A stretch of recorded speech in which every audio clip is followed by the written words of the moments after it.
আসসালামু আলাইকুম। আমার দুই পাশে দুইটা ছোট করে ভিডিও দেওয়া আছে। তো আজকে এই ভিডিও দুইটা নিয়ে কথা বলবো। বিভিন্ন অনলাইনে দেখি ডিভোর্সে নারীদেরকে বিয়ে করলে নতুন একটা জীবন পাওয়া যায়, ও আমার কষ্ট বুঝবে, তাদের উদ্দেশ্যে এই ভিডিওটা।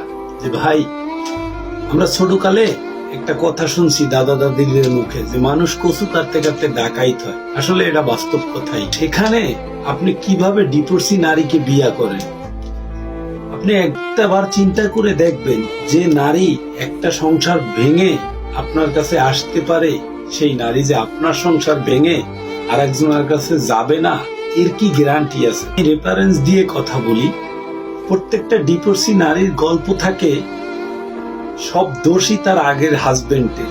তো আমি একটা কথা বলি, তাহলে কি আমাদের সবার কথাটা ভুল যে এক হাতে কোনোদিন তালি বাজে না?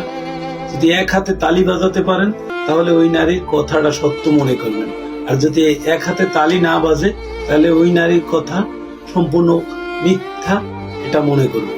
মেধা এবং জ্ঞান দিয়ে যদি এতটুকু ভাবি যে আমরা যদি ডিভোর্সি কোনো নারীদেরকে বিয়ে না করি, তাহলে হয়তো কয়েকটা নারী সারা জীবন হয়তো স্বামী পাবে না, কিন্তু বাকি নারীরা সাবধান হয়ে যাবে।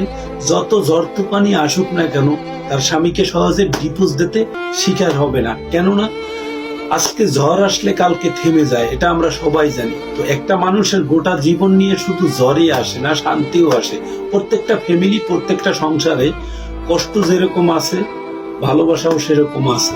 হয়তো সময়ে কষ্ট, সময়ে ভালোবাসা। আমাদেরকে আল্লাহ পাক সৃষ্টি করছে, আমরা তো প্রত্যেকটা সেকেন্ডে, প্রত্যেকটা মুহূর্তে আল্লাহর সাথে অন্যায় করেই থাকি। বেশিরভাগ গুনাহ কামাই আমরা। কিন্তু কই, আল্লাহ যদি চাইতো ডিভোর্সের মতো সিদ্ধান্ত গ্রহণ করতে, তাহলে যে কোনো সময়, যে কোনো, আমরা যেই পরিমাণ অন্যায় করি, যে কোনো সময় গজব দিয়ে গোটা পৃথিবী নষ্ট করে দিতে পারত। কিন্তু আমরা এখান থেকে একটু জানি, আমরা বুঝি। আর বিশেষ করে আমি ফরাজি লিটন, যদি আমার তেমন কোনো কয়েক কোটি টাকা থাকতো, তাহলে আমি বাংলাদেশের মতন একটা ছোট্ট একটা কান্ট্রিতে আমি মনে করেন ডিভোর্স না হওয়ার একটা আইন বের করতাম। কারণ কি, এই ভিডিওগুলো দেখলে আমার মাথাটা এমনি গরম হয়ে যায়। কারণ যে সকল মেয়েরা ডিভোর্স দেয়, ওই সকল মেয়েরা জানে না যে একটা সম্পর্ককে বিয়ে পর্যন্ত নিতে কি পরিমাণ কষ্ট হয়। যদি জানতো তাহলে আর ডিভোর্স দিত না। কারণ ওরা এটা জানে যে আমরা পুরুষরা ওদের কাছে একটু দুর্বল, এটাই ওরা মনে করে। আর এই সুযোগটাই প্রত্যেকটা নারী নিয়ে থাকতে পারে। এখন বলতে পারেন যে ভাই, আপনি সব নারীকে দোষ দিলেন না। ভাই, আমাদের মাসাসিদের যুগে কিন্তু এত ডিভোর্স হয় নাই, আর এত সংসার ভাঙে নাই। বর্তমান যুগে আমরা যেটা দেখি, হুটহাট করে ডিভোর্স, এরকমটা কিন্তু হয় না। আর আমাদের মাসাসিরা এরকম কোনোদিন চিন্তাও করে নাই। যদি চিন্তাই করতে, তাহলে আমরা আসার সুযোগ পেতাম না। কিছু নারী তো এমন আছে, সব সময় চিন্তা করে আল্লাহ যে বিনা চালানের অ্যাকাউন্ট দেশে, এই চেক বই ভাঙ্গাবো আর খাবো সারা জীবন। এই চিন্তা করেই ওদের মন মেধাটা থাকেই এমন। আমরা যারা বুঝি এবং আমরা যারা শুনি, এবং আমাদের যাদের ডিভোর্সি নারী বিয়ে করার ইচ্ছা, আপনি ডিভোর্সি নারী বিয়ে না করে দেখেন কোন নারীটার স্বামী মরে গেছে, কোন নারীটার স্বামী অ্যাক্সিডেন্টে মারা গেছে, কোন নারীটার স্বামী সাগরে ডুবে মারা গেছে।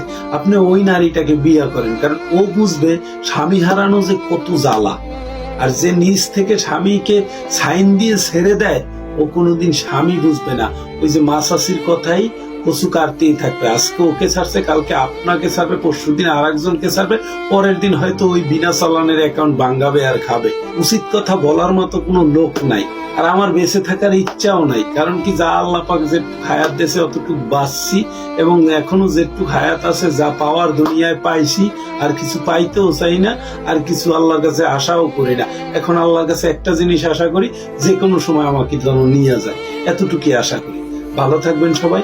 আল্লাহ হাফেজ। ফরাজি লিটন, এতিম।